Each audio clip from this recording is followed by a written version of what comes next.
വാവാസ് കുസിനിലേക്ക് ഏവർക്കും സ്വാഗതം. ഇപ്പം മാങ്ങയൊക്കെ ഉള്ള കാലമാണ് അല്ലേ? അപ്പം ഇത് കിളിച്ചുണ്ടൻ മാങ്ങയാണ്. ഞാൻ ചെയ്യുന്ന ഐറ്റംസ് ഉണ്ടാക്കാൻ മാങ്ങ അധികം വിളയണ്ട, ഒത്തിരി വിളഞ്ഞു പോയാൽ കൊള്ളില്ല. നമ്മളത് റെഡിയാക്കി എടുക്കുമ്പോൾ അതിൻ്റെ നാര് വരും. അപ്പോൾ അധികം വിളയുന്നതിന് ഇപ്പം നമുക്കിനി റെഡിയാക്കാതെ ഈ പരുവായപ്പോൾ ഞാനിങ്ങ് എടുത്ത് ശരിക്കും വിളഞ്ഞിട്ടില്ല. അതിന് മുമ്പ് ഞാനിങ്ങ് പിച്ച്. മാങ്ങയുടെ സീസണല്ലേ, മാങ്ങ വിളഞ്ഞിടക്കുന്നുണ്ടോ? ഇത് ഒത്തിരി അങ്ങ് വിളയാൻ അനുവദിക്കരുത്. അപ്പം നമുക്ക് ഈ മാങ്ങയെല്ലാം നമുക്കിങ്ങ് പിച്ചെടുക്കാം. കൈകൊണ്ട് പിച്ചെടുക്കാവുന്ന തരത്തിൽ താന്ന് നിൽക്കുക. ഇതുപോലെ നിങ്ങളും ഒന്ന് ട്രൈ ചെയ്ത് വെക്കുക. അപ്പം നമുക്ക് മാങ്ങ ഇല്ലാത്ത സമയത്ത് യൂസ് ചെയ്യാം.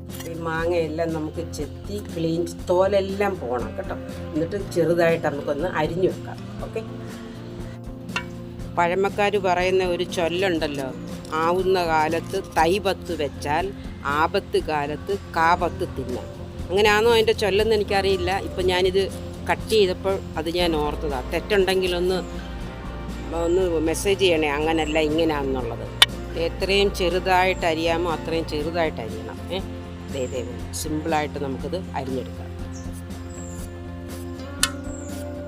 ആ മാങ്ങയെല്ലാം നമ്മൾ അരിഞ്ഞ് ഇത് വെയിലത്ത് കൊണ്ട് വെച്ച് ഇനി ഉണക്കിക്കൊണ്ട് വരാം. ആ മാങ്ങ നമ്മൾ ഉണക്കിയെടുത്തു. ഇനി നമുക്കിത് മിക്സിയിലിട്ട് ഒന്ന് പൊടിക്കാം. ആ പൗഡർ, ആ മാങ്ങ നമ്മൾ മിക്സിയിൽ പൊടിച്ചു. അതിനി ഈ ബൗളിലോട്ടിടാം. ഇതുണ്ട് മാംഗോ പൗഡർ. ഇതുണ്ട്